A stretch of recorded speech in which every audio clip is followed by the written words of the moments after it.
Dawn broke over the French countryside with a pale, milky light that seemed unable to penetrate the heavy June mist. In the orchards east of Saint-Lô, the air still carried the sour smell of burned gasoline from the night's fighting, where wrecked Panzers now sat half-buried in the hedgerows like gravestones rising out of the earth.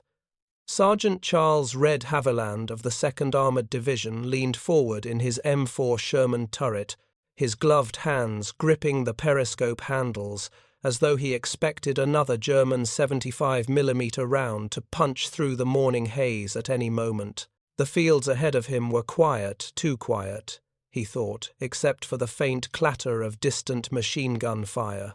His men had been up since before sunrise, patching track links damaged by the hedgerow embankments and wiping down the breech of their 75mm gun.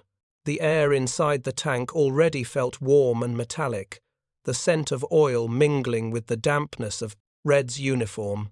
Before we jump back in, tell us where you're tuning in from, and if this story touches you, make sure you're subscribed, because tomorrow I've saved something extra special for you. Behind him, the loader, Private Herman Katz, hummed softly, a habit he had picked up somewhere between Antwerp and Normandy to calm his nerves whenever they were driving into the unknown, as he called it. Red had fought long enough since landing on Omaha Beach to know that silence in Normandy meant only one thing: someone, somewhere, was planning to kill you. At 6:23 that morning, the battalion radio crackled with the familiar voice of Lieutenant Colonel Reynolds ordering the advance toward Hill 192. Red knew the hill by reputation alone. Every tanker did. German observers on that ridge had directed fire onto American units for weeks, turning entire companies into smoking wreckage before they even reached the hedgerows below.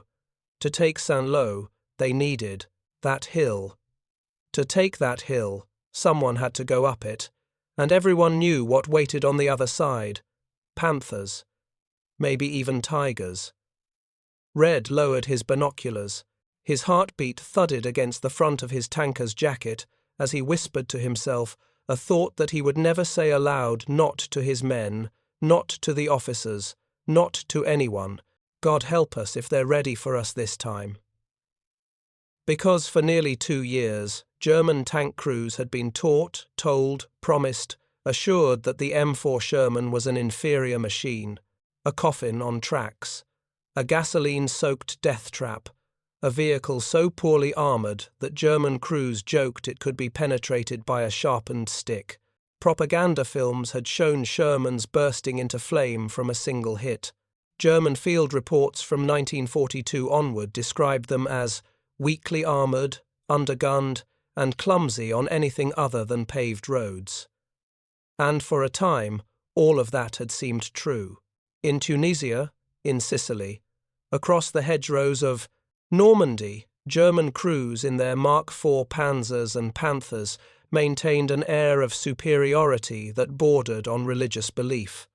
They had the better guns, the better optics, the thicker armour. They could kill at 1,400 yards while the Sherman needed to get dangerously close to have even a chance of penetrating. German commanders called the M4 a Tommy cooker, and many American crews, grimly aware of the tank's tendency to ignite when ammunition was struck, adopted the term with bitter humour. It was not just equipment that fed this belief. German armoured doctrine had developed through nearly a decade of training, exercises, and real combat experience. Panzer regiments drilled constantly. Their gunners memorized range estimation tables. Their commanders studied enemy equipment with the precision of engineers. Their mechanics knew exactly how many hours a Panther could drive before its final drives overheated. Their confidence in their machines and their training was not just arrogance, it was the product of years spent perfecting the craft of mechanized warfare. By the time American forces landed in France in June of 1944, the German belief in their technological superiority over the Sherman had hardened into something approaching dogma. Yet something was beginning to shift slowly, almost imperceptibly, as the fighting in Normandy stretched from days into weeks. It was not visible in a single battle, nor in any one tank duel, but in the sum of endless small encounters. A Panther would be found knocked out not by another tank but by a Sherman 75mm high-explosive round bursting beneath its thin belly armor. A Mark IV, ambushed at close range, would be struck from the flank before the crew could traverse their turret. A German company commander, confident in his long-range superiority, would find himself flanked by 3 Shermans that had split and maneuvered faster than he expected. German crews, for the first time, began asking uncomfortable questions. Why were there always more Shermans waiting over the next hedgerow? Why did destroyed Shermans seem to be replaced within a day or two? Why did it feel as though American tank battalions never ran out of fuel, ammunition, or spare parts? Why, despite destroying dozens of enemy tanks, did German units keep losing ground? Red Haviland could not know the broader psychological cracks forming on the German side that morning. He could not know that far behind the lines, German supply officers were already reporting that Panzer divisions were receiving barely a quarter of their requested spare parts. He could not know that Panthers were breaking down faster than they could be repaired. He could not know that American factories, working around the clock, were producing more tanks in a single month than Germany could produce in 6. What he did know was that the men in front of him believed they could kill him faster than he could pull. The trigger and that belief shaped every German decision on the battlefield. Yet beneath the weight of German confidence lay a contradiction so profound that it would take the entire Normandy campaign to reveal. The M-four Sherman, mocked for its armor, dismissed for its gun, and feared by its own crews for its flammability, possessed something far more decisive than any plate of rolled homogeneous steel.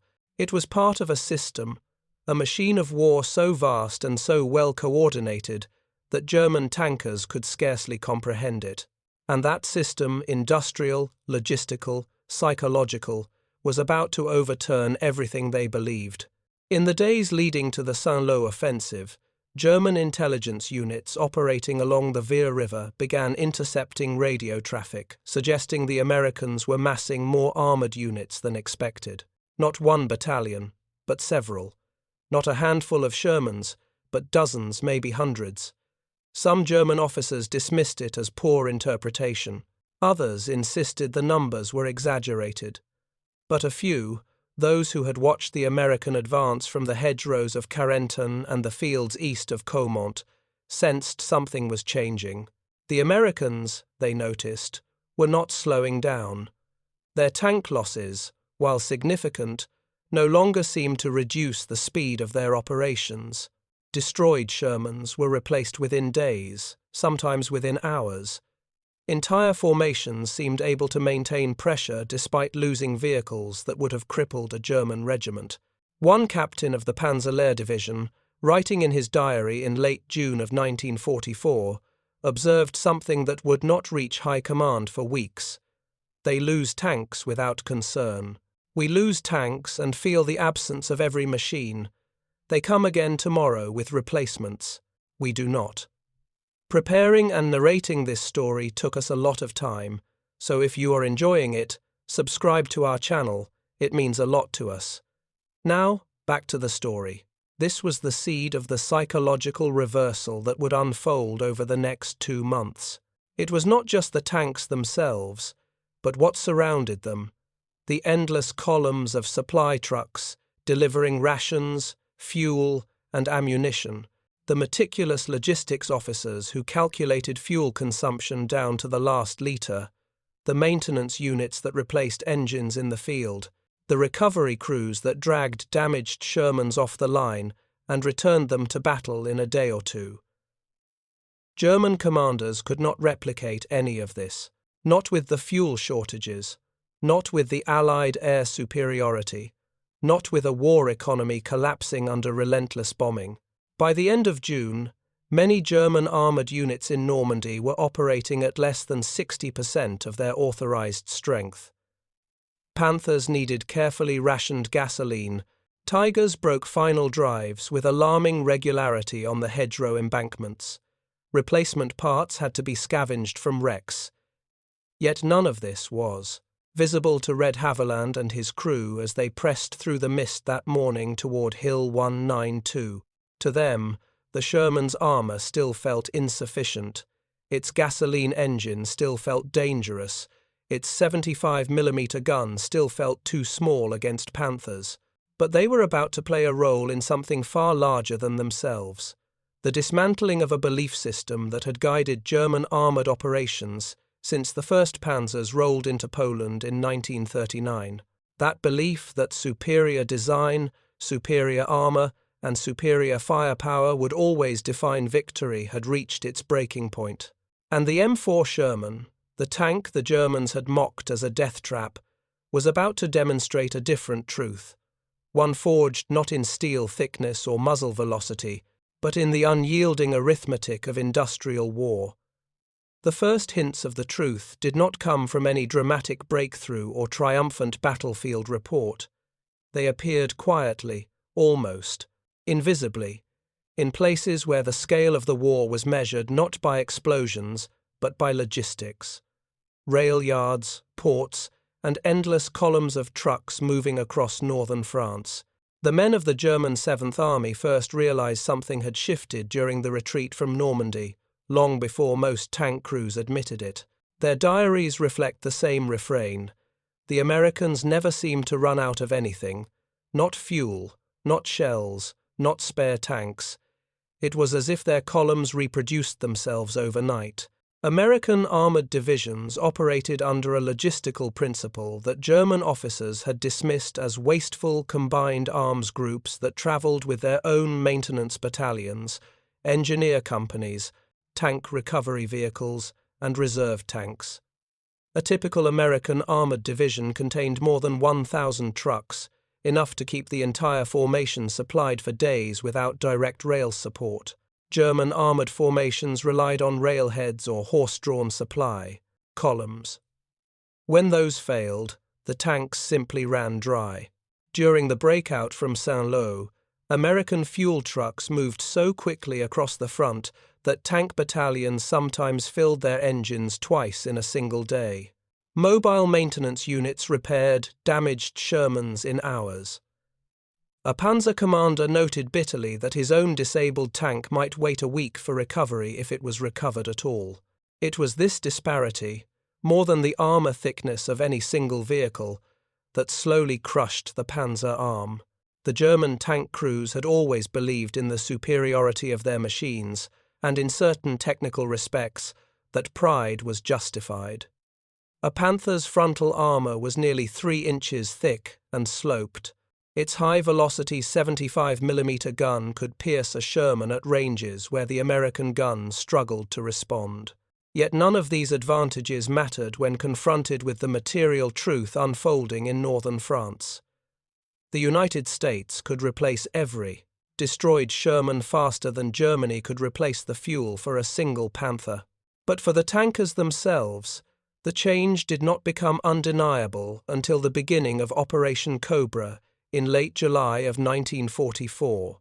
The pre-dawn bombardment that opened the offensive remains one of the most overwhelming concentrations of air power ever used in Western Europe. Column after column of American bombers dropped high explosives across the German defensive line west of Saint-Lô. The ground shook like an earthquake. Telephone wires snapped. Anti-tank crews were buried alive in their foxholes. Panther and Panzer IV crews, huddled inside their tanks, felt the concussive force shake bolts loose from their own hulls. Many emerged half-deafened, uncertain of where their own lines had been. And into this devastation rolled the one machine German crews had spent years mocking the M-four Sherman. Thousands of them. They appeared not as individual tanks, but as an ecological force, advancing, behind a storm of artillery fire, smoke shells, and fighter bomber strikes. A German officer of the 2nd Panzer Division wrote later that the Americans attacked as if the land itself were moving. Only later, once captured, did he understand what he had seen. More than 1,000 M4 tanks committed across the front in less than 24 hours. For American crews, the attack felt different from the grinding, claustrophobic fighting in the bocage. The terrain opened. Sherman drivers advanced across fields wide enough to maneuver in formation. Tank commanders could finally use their radios, a feature the Germans had long underestimated. American infantry rode on the backs of tanks, dismounting only when they approached enemy strongpoints. This cooperation was not a perfect system, but it was efficient, practiced, and repeatable. Everything German armored doctrine was struggling to maintain under steady attrition. The turning point for many German tankers came on July 29, 1944, outside the village of Villers-Baudin. A Panther commander from Panzers later recounted how his platoon had positioned itself on a slight rise overlooking a road network to the south. Their mission was to stop the advance of the American 2nd Armored Division. They destroyed several Shermans at long range, precisely the type of engagement they had trained for. But then something unexpected happened. The American advance did not pause. It accelerated. While the Panthers were reloading, a second wave of Shermans appeared from the hedgerows, flanking the German position. Behind them came more tanks, half-tracks, and artillery liaison vehicles directing fire with radio precision. What struck the Panther commander was not the bravery of the American crews. German tankers had always respected their courage, but the relentlessness of the advance. Every time a Sherman burned, another moved forward. Every time a roadblock was destroyed, engineers cleared it within minutes. He realized, with a shock that felt like physical pain, that his platoon was firing into an ocean.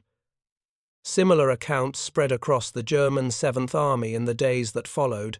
A battalion of the 3rd Panzergrenadier Division reported engaging what they believed was a brigade-sized armoured force near the village of Percy, only to discover later that it was a single American armoured regiment rotating its battalions forward with such speed that it appeared 3 times larger than it was.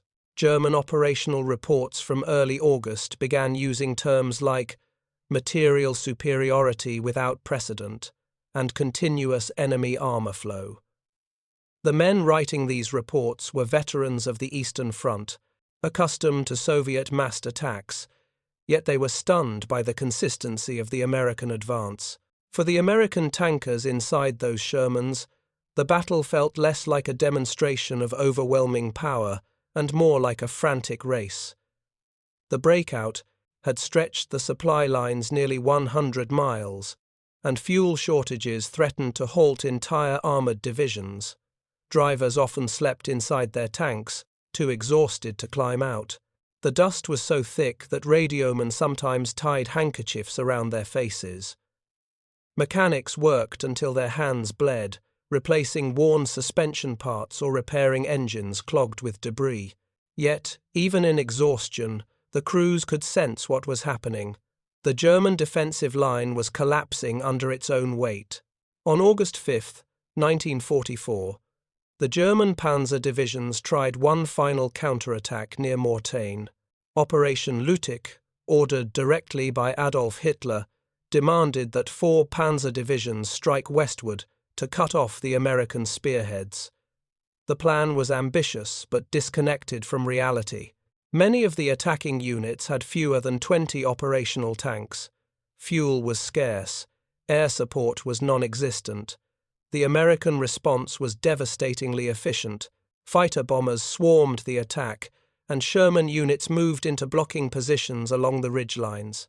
German crews advanced through morning fog only to be hit by artillery firing from pre-registered coordinates. When the fog cleared, American aircraft destroyed dozens of German tanks caught in ravines or stalled on narrow roads. Survivors described the experience as fighting inside a furnace. What shocked German officers most was the speed with which American units redeployed. The 9th Infantry Division moved nearly 20 miles in half a day to reinforce the threatened sector. The 3rd Armoured Division shifted 2 combat commands across multiple roads, guided by engineers who repaired bridges overnight.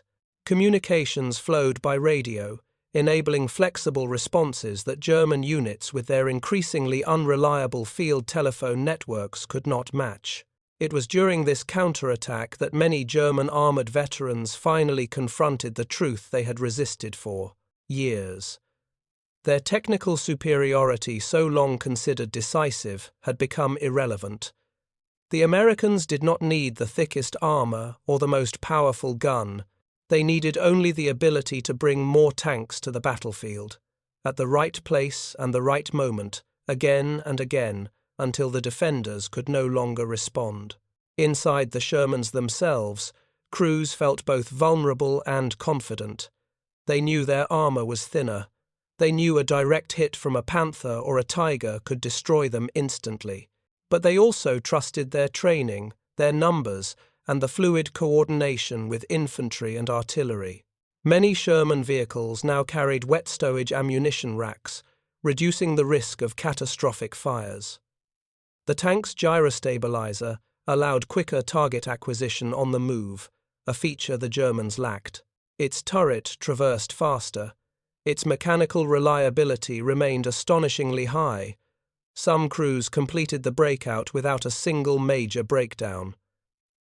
By August 7, 1944, the German counterattack had stalled. American armored forces executed a wide encirclement that threatened to trap the German 7th Army in what would become the Falaise Pocket. The collapse that followed was not a single event, but rather a slow unraveling. Columns of retreating German infantry were strafed from the air. Horses pulling supply wagons collapsed from heat exhaustion. Panzer crews destroyed their own tanks to prevent capture, leaving them smouldering along the roadside. Diaries from the period show a consistent shift in tone, no longer confident, no longer mocking. One Panther gunner wrote simply, "They have more tanks than we have shells." Yet the story was not one of American triumph alone. Sherman crews paid a terrible price in the battles that followed. Many tanks were destroyed by concealed German anti-tank guns, firing at ranges too close for the Shermans to maneuver.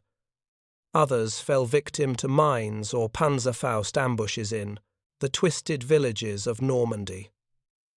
Within the American armored divisions, casualty rates among crewmen reached nearly 50%. Still, replacements arrived quickly, trained in the basics but inexperienced in combat. Many were farm boys from the Midwest, assigned to tanks they had never seen until the day they arrived in France. They learned fast, often guided by veterans no older than 22. The momentum of the breakout shifted the psychological balance of the war. German officers, who had once joked about the Tommy cooker, now spoke of American armored divisions with a mixture of fear and grudging respect. A captured soldier from Panzer reportedly asked an American interrogator how many tanks the United States possessed. When told the production figures, he assumed it was a joke. Only later, when shown the records, did he respond with a quiet, "Then the war is over." In the weeks that followed, the truth would spread across every corner of the German army. The M-four Sherman, derided for years as thinly armored and poorly armed, had achieved what no number of technical specifications could measure. It had broken the German ability to resist through its sheer quantity, reliability, and integration into a system that functioned like a machine. The tankers who fought in it did not feel invincible, but they felt supported, supplied, and connected. And for the first time since the beginning of the war, German armored units felt something they had never expected to feel when facing an American tank: outnumbered, outmaneuvered, and outpaced. The next morning, the rain had finally stopped, but the ground still squelched under our boots as we assembled at the edge of the airstrip. What passed for a dawn was only a grey thinning of the clouds.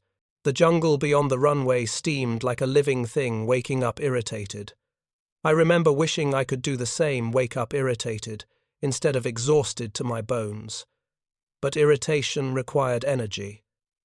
And none of us had enough of that to spare. Yet everyone was alert, nervous in a way we hadn't been for days.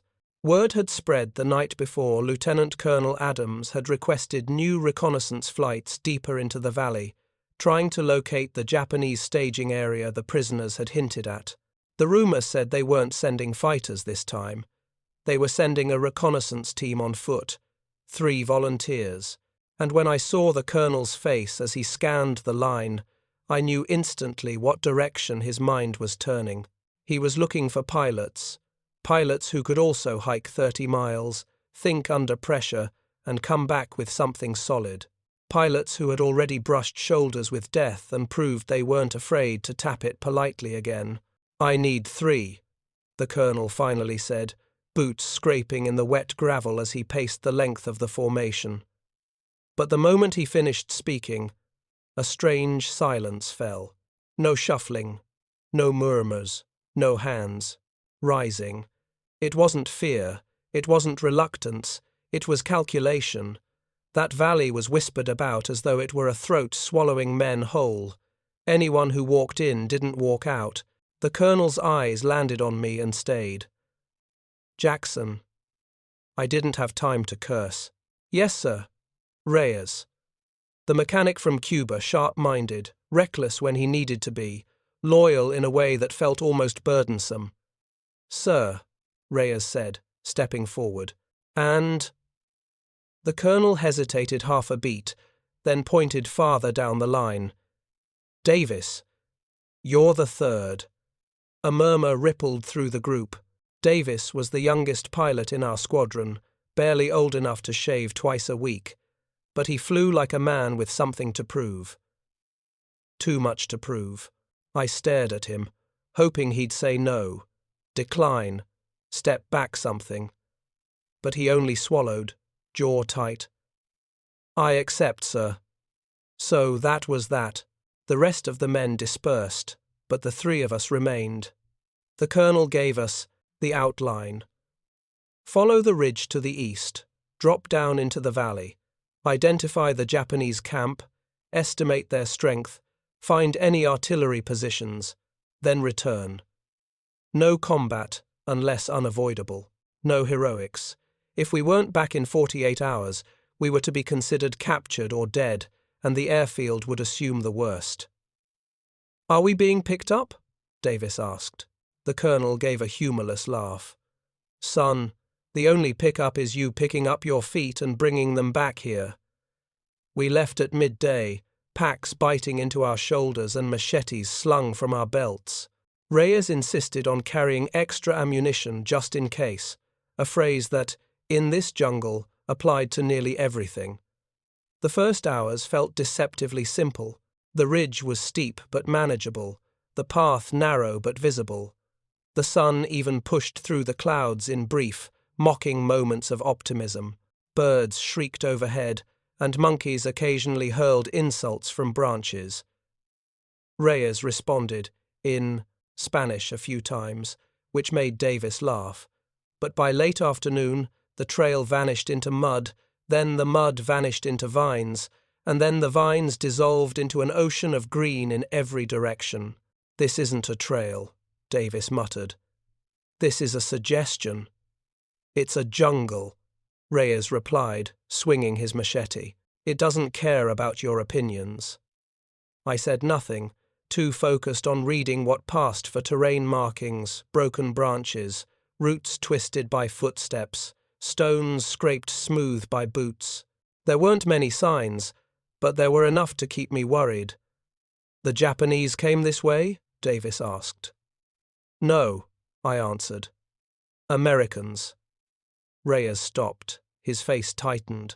"Search party?" No search party would get this far without radioing in. We exchanged uneasy glances but kept moving.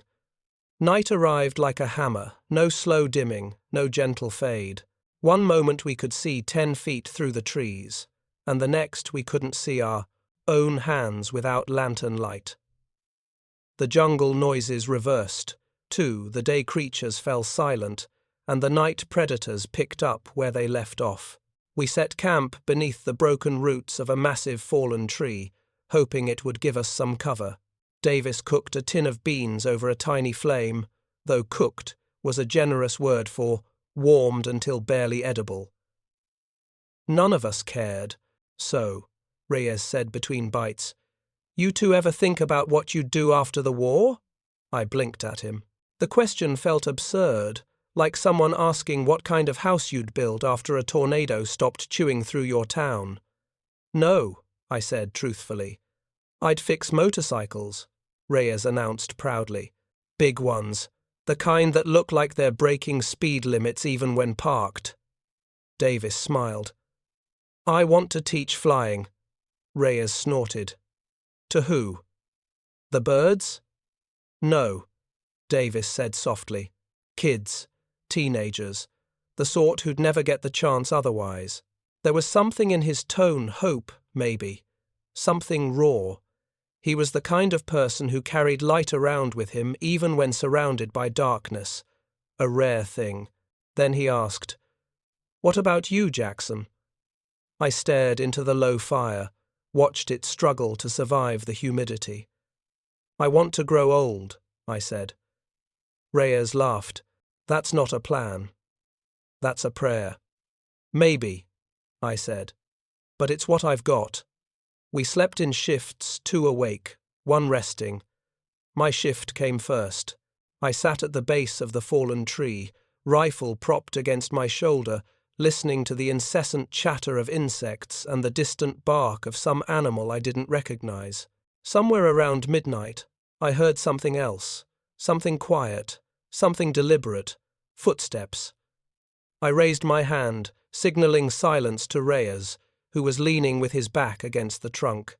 The footsteps grew closer, stopping and starting, as though the walker paused every few seconds to listen. Not an animal, and too light to be a fully geared soldier.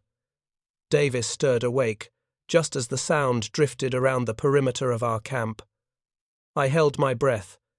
Then a figure stepped into view.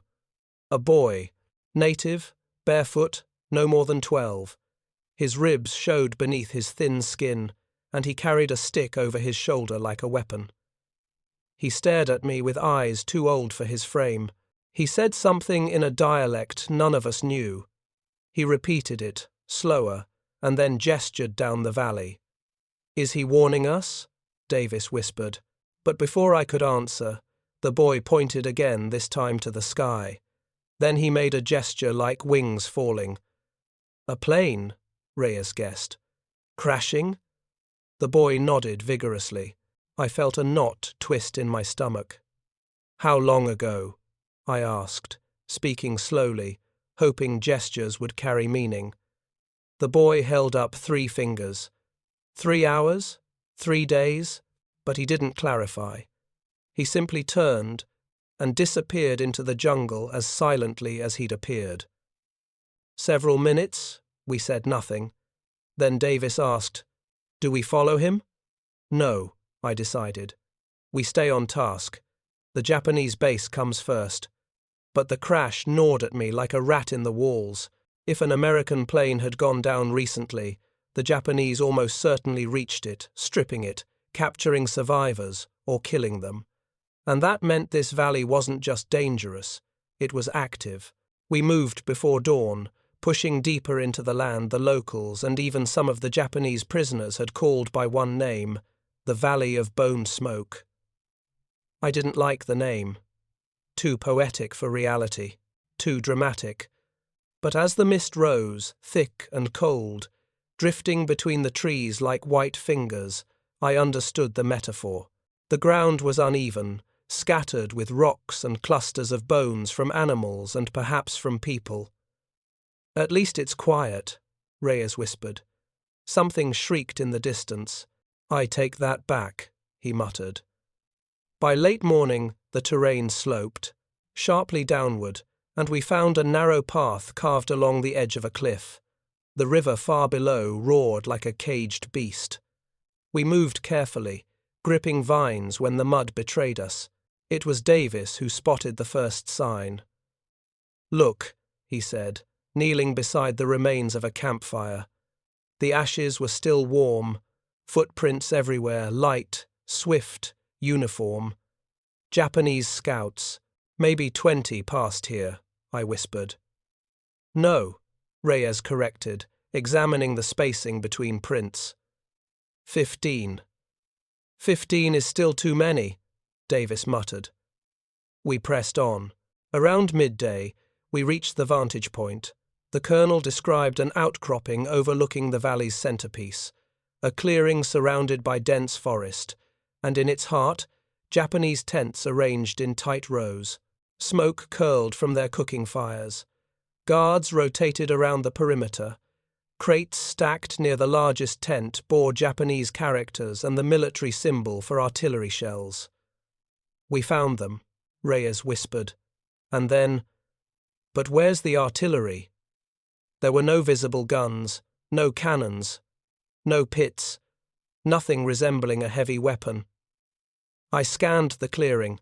It has to be hidden, maybe in the trees. Or underground, Reyes said grimly. We crouched behind a fallen log and sketched the camp layout into a notebook, the number of tents, guard rotations, supply piles, patrol patterns. It was slow, careful work, the kind that required patience and discipline. But then something happened that none of us expected. The Japanese soldiers suddenly rushed toward the northern edge of their camp, shouting, pointing, moving quickly. A sound echoed a few moments later, a distant explosion, followed by another. Then a plume of smoke rose black and thick from somewhere deeper in the valley, beyond the camp. "What is that?" Davis whispered. Reyes frowned. "Not artillery. Too irregular. Could be a fuel dump. An ammo depot. Or—" He stopped. We all saw it at the same time. Smoke rising from a single point. Then another. Then another. Almost evenly spaced. As though— "No," I breathed. "It's not explosions." I handed Reyes the binoculars. He looked, then cursed softly. "They're burning their own supply trail," he said. But that wasn't the shocking part. The shocking part was why.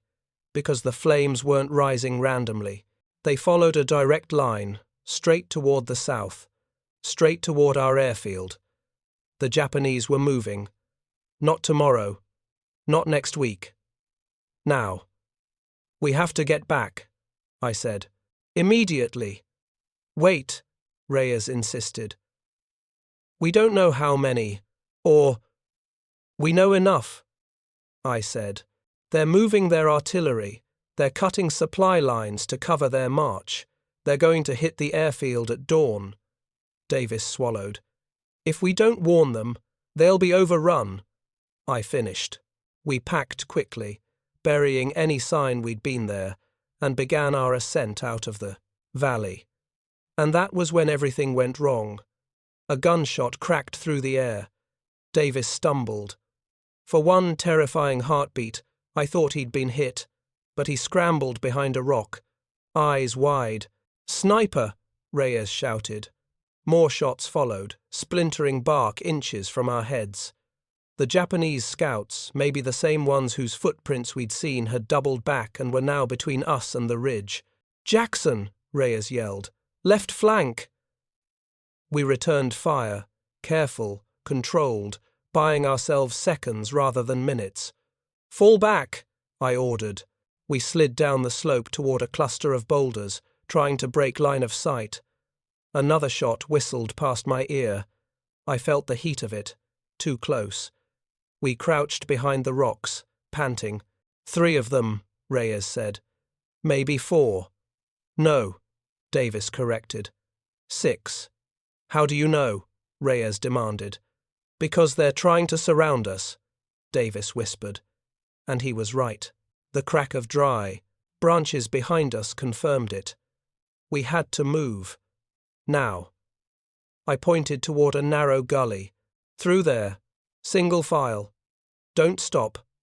We sprinted, diving through the gap as bullets chewed into the rock behind us. We slid down 10 feet of mud, rolled, got up again, and kept moving.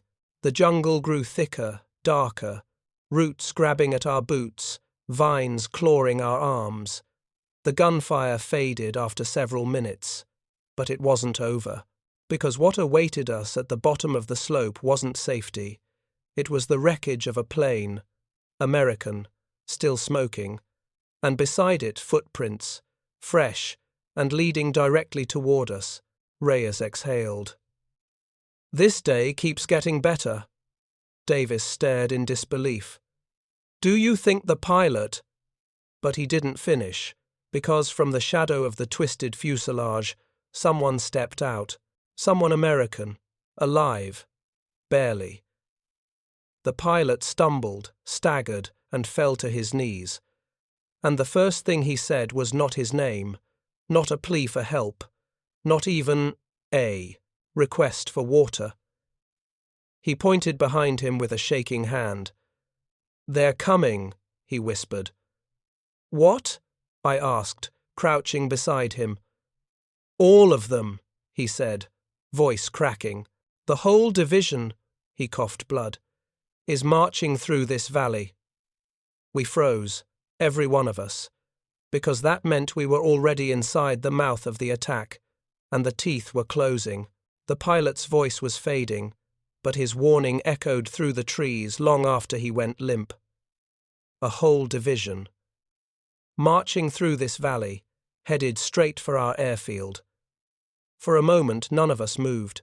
Even the jungle seemed to quiet, as if it too were listening, processing, bracing. Then, Reyes, kneeling beside the man, checked his pulse again and shook his head slowly. "He's gone." Davis bowed his head. I stood up, scanning the ridge above us. Somewhere in that green labyrinth, Japanese scouts were searching, regrouping, circling like wolves who'd lost the scent but knew their prey was still close. "We have to move," I said. "Now." We dragged the pilot's body beneath a fallen tree, hiding it as best we could. Reyes slipped the man's dog tags into his pocket. They'd need to go home someday. Then we slung our packs over our shoulders, tightened straps, and started hiking south as fast as the terrain allowed. The jungle immediately resisted. Vines clutched our ankles. Mud swallowed our boots up to the laces. Every branch seemed poised to slap us in the face. Running was impossible. Even fast walking was dangerous. "We'll never make it back before dawn," Davis said. "We're too far." "We will," I insisted. "How?" Reyes asked. I didn't have an answer. Only urgency, thick, pounding urgency that cut through fatigue like adrenaline, injected straight into the bones. The sky overhead darkened again. Clouds gathered, low and heavy, turning the air sharp and metallic. A storm was brewing, the kind that seemed to crack the sky in half. The first drop fell. Then the jungle opened its throat and dumped the entire ocean on us. Sheets of rain hammered the leaves, drowning every sound, blurring every shape. Thunder rattled the earth. The rivers that were streams hours ago suddenly swelled into churning torrents. "Great!" Reyes shouted over the storm. "Now even God wants us dead." But the rain had one advantage. It erased tracks, and sound, and scent. The Japanese scouts would have to slow down. It didn't help us move faster, but it bought us a fraction more time. We pressed on, following the compass and the faint memory of the colonel's map. The storm turned the world into a fever dream, lightning flashes revealing ghostly trees, thunder shaking mud loose from cliffsides. Twice we had to haul Davis up by his pack to keep him from sliding down ravines. Somewhere around mid-afternoon, the rain eased long enough for us to catch our breath beside a massive, moss-covered boulder. We crouched, panting, soaked to the marrow. Reyes broke the silence. "How many in a division?" he asked. "Between 10,000 and 15,000 men," I answered. Davis stared at me, horrified. "All that headed for our airfield?" "Yes." "And all we brought back is a notebook and a compass." Reyes wiped water from his eyes. Then we better protect that notebook like it's the Bible. We started descending the final ridge near dusk. The trees thinned, and the air grew warmer. I recognized the shape of one of the tall ridge landmarks we'd passed on the way in. We were close, maybe 4 miles from camp, but every step felt heavier than the last. Davis stumbled from exhaustion. He caught himself on a root, but didn't rise immediately. Reyes crouched beside him. "Kid, you good?" Davis nodded weakly. "Just give me a second." "We can't stop," I said. "We stop, or he collapses," Reyes countered. I opened my mouth to argue, but a sound cut through the air. Gunfire, distant, but close enough to recognize the sharp, distinct pop of American rifles. We froze. "That's coming from the airfield," Davis whispered. "No," I said, listening. "Farther west, maybe 2 miles out." Another volley, closer, followed by shouting. "It's a skirmish," Reyes said. "Our patrols must have run into advance scouts." The jungle swallowed another echo of gunfire. "We're running out of time," I said. "Get up." Davis rose, shaky but determined. And then, just as we resumed moving, a flare burst above the tree line. Red, burning bright and falling slow. Reyes sucked in a breath. "That's American." "It means fall back," I said. "They're losing ground." We tore through the underbrush, slipping, sliding, ripping our clothes on thorns. Branches slapped our faces. Our boots hit mud hard enough to send shocks through the knees. After half an hour, we reached the northern perimeter of the airfield's outer jungle wall.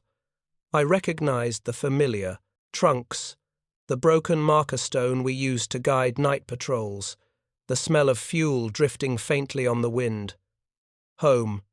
But home wasn't still. It wasn't quiet. It was chaos. The clearing near the airfield entrance flashed with muzzle fire. American soldiers took cover behind fallen trees and sandbags hastily thrown together. Japanese troops pushed from the tree line, firing in disciplined bursts. Smoke drifted through the humid air. We crouched low. "Are they breaking through?" Davis asked. "Not yet," I said, "but it's close." Reyes pointed south. "We take the drainage ditch around the edge. It'll bring us behind our lines." We sprinted again, following the ditch, until we reached a point where the American defense line was thickest. Then, keeping our heads down, we crawled through a gap in the sandbags. A young sergeant whipped around, rifle raised. "Whoa, whoa!" Davis shouted. "Hands up! Friendly!" "Jesus, you three?" the sergeant breathed. "Where the hell did you come from?" "The valley," I said. "Where's the colonel?" "Command bunker. 3rd tent past the supply crates." He pointed with a jerk of his head. "You better hurry. They're moving artillery into position." We rushed toward the command tent as mortar rounds began to land along the edges of the airfield. The blasts shook the ground beneath us. Dirt rained from the sky. The Japanese were probing for weak points.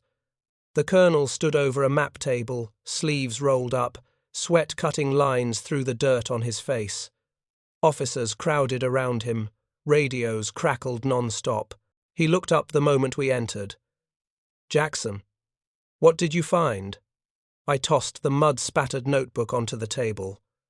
"Not what you wanted," I said. "What you need." He scanned it quickly, too quickly, but he didn't have time for detail. "Artillery," he asked. "Hidden," I said, "but already moving." "How many?" "An entire division is coming through. That valley." The crash pilot confirmed it. The colonel's jaw tightened. "When?" "Now." "They were marching while we were still inside. You have hours at best." Silence settled over the tent like a dropped blanket. A lieutenant swore. "They're preparing a full assault. They're going to wipe the airfield off the map." The colonel looked at me. really looked. Then he turned to the rest of the room. Up next, we have 2 more incredible stories that are waiting for you.